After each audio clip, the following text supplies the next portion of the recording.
நீங்கள் பார்த்து கொண்டு இருப்பது உங்கள் கௌசிக ரிவ்யூ. சரி வாங்க வீடியோக்குள்ள போய் என்னென்ன நடக்க போகுது அப்படின்ற இன்ட்ரெஸ்டிங்கான விஷயத்தை தான் நீங்க இந்த வீடியோல பார்த்து தெரிஞ்சுக்க போறீங்க. சரி வாங்க வீடியோக்குள்ள போய் என்ன நடக்க போகுது அப்படின்னு சொல்லிட்டு பாத்தீங்கன்னா, நம்ம ஐசு இருக்காங்களா, அவங்க வந்து ஹாஸ்பிட்டல் டாக்டர் கிளியரா சொல்லிடுறாங்க, இதோ பாருமா உன் பொண்ணுக்கு எந்த ஒரு பிரச்சனையும் இல்லை, ஆனா இதே போல நீ தொடர்ந்து எதனா ஒரு பக்கம் பிரச்சனையை கொடுத்துனே இருந்தா அதுக்கப்புறம் ஒன்றும் பண்ண முடியாது, என் கையில எதுவும் இல்லை அப்படின்னு சொல்லிட்டு கையை விரிச்சிடுறாங்க. இதனால என்ன நடக்குது அப்படின்னு சொல்லிட்டு பாத்தீங்கன்னா, தான் பொண்ணு ஆசைப்பட்ட மாதிரி ஃபர்ஸ்ட் வெண்பா கிட்ட மன்னிப்பு கேட்கணும், ஏன்னா நான் பண்ணது தப்பு தான், அதனால மன்னிச்சிரு வெண்பா அப்படின்னு சொல்லிட்டு வெண்பா கிட்ட மட்டும் இல்லாம அங்க இருக்கிற எல்லார்கிட்டயும் மன்னிப்பு கேட்கணும் அப்படின்னு சொல்லிட்டு நம்ம தீபிகா முடிவு எடுக்கிறாங்க. இது ஒரு நல்லது ஒரு முடிவா இருக்கா அப்படின்னு சொல்லிட்டு பாத்தீங்கன்னா வேற வழி இல்ல.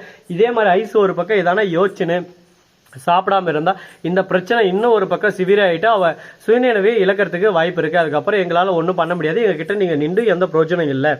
இதை கேட்டதுலேருந்து என்ன பேசுறது ஏது பேசுறதுன்னு சொல்லிட்டு தெரியாம என்னடா இது, இந்த பக்கம் போனாலும் ஒரு பக்கம் குத்துது கொடையுதுன்றாங்க, அந்த பக்கம் போனாலும் ஒரு பக்கம் குத்துது கொடையுதுன்றாங்க, நம்ம என்னதான் பண்றது, இதுக்கு வேற வழியே இல்லையா, இதுக்கு ஒரு தீர்வே இல்லையா அப்படின்னு சொல்லிட்டு குழப்பத்துல குழம்பி போயிட்டு ஒரு பக்கம் ஒன்று ஒப்பாரி வச்சுன்னு இருக்காங்க. இப்போ என்னதான் பண்றது அப்படின்னு சொல்லிட்டு தீவிரமா ஒரு பக்கம் யோசிச்சுன்னு இருக்காங்க.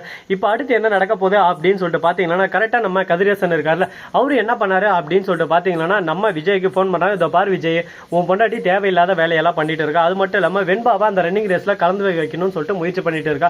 இந்த சமயத்துல வெண்பாவுக்கு எதனா ஒண்ணு நடந்துச்சு, அதுக்கப்புறம் நான் பொல்லாதனா இருக்க மாட்டேன், நான் தாத்தா அவளோட தாத்தா, ஆனா இதுக்கு மேல என்ன ரொம்ப கோவப்படுற மாதிரி பேச வச்சிடாதீங்க, அப்புறம் நான் வெண்பாவை என் கூட அழைச்சிட்டு போயிடுவேன் அப்படின்னு சொல்லிட்டு சொல்றாங்க. உடனே பார்க்கணுமே நம்ம விஜய் வந்து மல்லிகிட்ட வந்து மல்லியை தவட மேலே பழம் பளிச்சு பளிச்சு ரெண்டு போடுறாங்க. ஒரு பக்கம் ஒரு டைம் சொன்னா புரியாத மல்லி, ஏன் அந்த மாதிரி முட்டாள்தனமா செஞ்சுட்டு இருக்க, உனக்கு நான் தெளிவா படிச்சு சொல்லிட்டு தானே இருக்கேன், அந்த மாதிரி முட்டாள்தனமான வேலை செய்யாதன்னு, ஏன் நீ திரும்ப திரும்ப இதே பண்ணிட்டு இருக்க, உனக்கு ஒரு டைம் சொன்னா புரியாதா அப்படின்னு சொல்லிட்டு கேட்கறாங்க.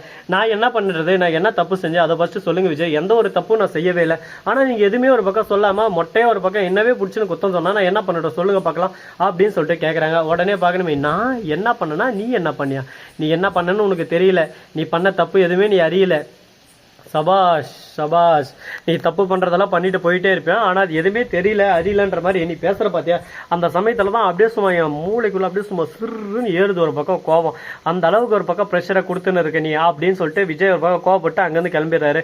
வெண்பாக்குட்டி வந்து அம்மா ஒரு வேளை அப்பாவுக்கு நான் ட்ரைனிங் போறது எல்லாமே தெரிஞ்சுட்டுக்குமா அப்படின்னு சொல்லிட்டு, அதெல்லாம் விட எனக்கு எந்த பிரச்சனை இல்லை, உன்னோட சந்தோஷம் உன்னோட விடாமுயற்சி விஸ்வரூப வெற்றி, அந்த மாதிரி விடாமுயற்சியால நீ விஸ்வரூப வெற்றி அடையதான் நான் பார்க்கணும், என் பொண்ணு ஜெயிச்சு நிக்கிறத நான் கண்ணால பார்க்கணும் அப்படின்னு சொல்லிட்டு ஆசைப்படுறாங்க மல்லி. இந்த மாதிரி தாங்க ஒரு பக்கம் நடந்துட்டு போயின்னு இருக்கு. இந்த மாதிரி கலவர பூமியில என்னென்ன அடுத்து நடக்க போகுது, இது நடக்க போகுது அப்படின்ற விஷயத்தை தான் தொடர்ந்து நீங்க 1 by 1 அந்த வீடியோல பார்த்து தெரிஞ்சுக்க பாருங்க.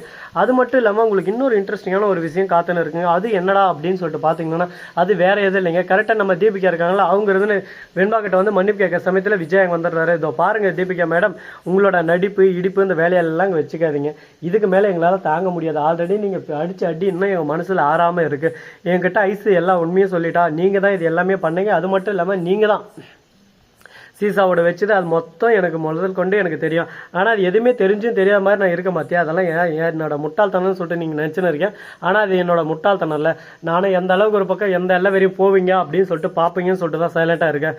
நான் ஐஸோட ஒரே ஒரு காரணத்தால, அதுவும் வெண்பா என்ன சொன்னா தெரியுமா, அவங்க ஏதோ ஒரு கோவத்துல ஆவேசத்துல செஞ்சுட்டாங்க, தப்பு செய்யறது இயல்பு, அதை மன்னிக்கிறது தான் பெரிய மனசு, அந்த பெரிய மனசு எனக்கு இருக்கட்டும், நான் யாருக்கும் எந்த ஒரு குறையும் சொல்ல மாட்டேன், யாரையும் நான் தண்டிக்கணும்னு சொல்லிட்டு ஆசைப்படல அப்படின்னு சொல்லிட்டு வெண்பா பெரிய பொண்ணு மாதிரி அழகா பேசிட்டு போனா, அந்த மாதிரி எல்லாம் பக்கம் உனக்கு வருமா சொல்லு பார்க்கலாம் தீபிகா அப்படின்னு சொல்லிட்டு நம்ம விஜய் பார்த்து கேட்க, விஜய் கேட்ட ஒவ்வொரு வார்த்தையை செருப்பால் அடிச்ச மாதிரி இருக்குடா அப்படின்னு சொல்லிட்டு ஃபீல் பண்றாங்க. செருப்பால் அடிச்ச மாதிரி இல்ல, செருப்பால தான் அடிச்சது, இதுக்கு தாங்க சொல்றது தானாடா விட்டாலும் தன் தசையாடும் அப்படின்னு சொல்லிட்டு சும்மா ஒன்றும் சொல்ல மாட்டாங்கல்ல, அந்த மாதிரி நம்ம விஜய் இருக்காருல, அவர் வந்து வெண்பா என்னென்ன பேசுறாரு அதுக்கு மேல எக்ஸ்ட்ரா பிட்டெல்லாம் போட்டு ஒரு பக்கம் அசிங்கப்படுத்த முடியாத அளவுக்கு அசிங்கப்படுத்தி விட்டாங்க நம்ம தீபிகா இப்ப என்ன பண்ணலாம் ஏது பண்ணலாம்னு சொல்லிட்டு தெரியாம சோதனை மேல் சோதனை, அந்த மாதிரி சோதனையில வேதனையில கதறி தேம்பி வெம்பி அழுந்துட்டு இருக்காங்க. இப்ப என்னதானா பண்றது, இப்படியே ஒரு பக்கம் என்ன சொன்னாலும் சரி, இப்படி அது சொன்னா அப்படி என்னதானா நான் சொல்றது, எது சொன்னாலும் ஒரு காரணம் ஜோப்பிலே வச்சுன்னு தான் நான் என்னதான் பேசுறது சொல்லுங்க பார்க்கலாம்,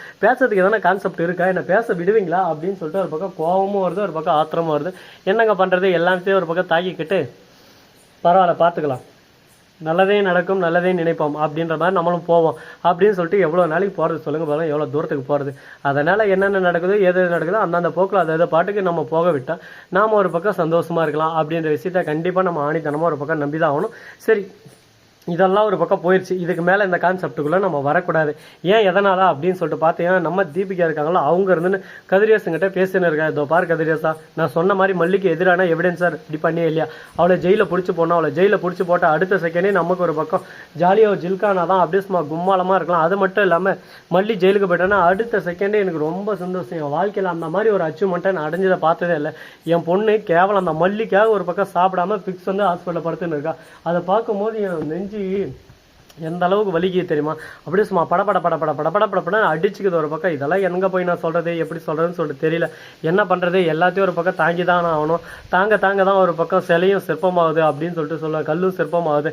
அது போல தாங்க நாமளும் ஒரு பக்கம் தாங்கி எல்லாத்தையும் ஒரு பக்கம் பார்த்து வேறு வழியில் பார்த்து தான் ஆகணும் அப்படின்னு சொல்லிட்டு தலையெழுத்து அந்த சீரியலை ஒரு பக்கம் கண்டினியூவாக பார்த்துன்னு தான் போயின்னு இருக்கும். என்ன பண்ணுறது சொல்லுங்க பார்க்கலாம். நாமளும் எந்த அளவுக்கு முடியுமோ அந்த அளவுக்கு ஒரு பக்கம் நம்மளை மாற்றிக்கலாம், திருத்திக்கலாம் அப்படின்னு சொல்லிட்டு நினைக்கிறோம். ஆனால் நினைக்கிறதெல்லாம் நடந்துருமா சொல்லுவேன். நினைப்பதெல்லாம் நடந்து விட்டான் தெய்வம் வாழ்வெளி வேணும் அப்படின்ற மாதிரி தான் ஒரு பக்கம் போயின்னு இருக்கு. அதனால என்ன நடக்க போதும் ஏது நடக்க போகுதுன்னு சொல்லிட்டு கூறிய இல்லை கூடிய சீக்கிரம் நீங்களே கண்ணுடன் பார்க்க தான் போறீங்க. இந்த வீடியோ பிடிச்சிருந்தா லைக் பண்ணுங்க, கமெண்ட் பண்ணுங்க, ஷேர் பண்ணுங்க, டிண்டிங் மேலே தட்டி விட்டு போங்க. அப்போதான் நான் போகிற அடுத்த வீடியோ உங்களுக்கு உடனுக்குடன் நோட்டிஃபிகேஷனில் வந்து கொண்டே இருக்கும். மிக்க நன்றி. தேங்க்ஸ் ஃபார் வாட்சிங். Tata, see you. நன்றி, வணக்கம், வந்தனம், வருக தருக.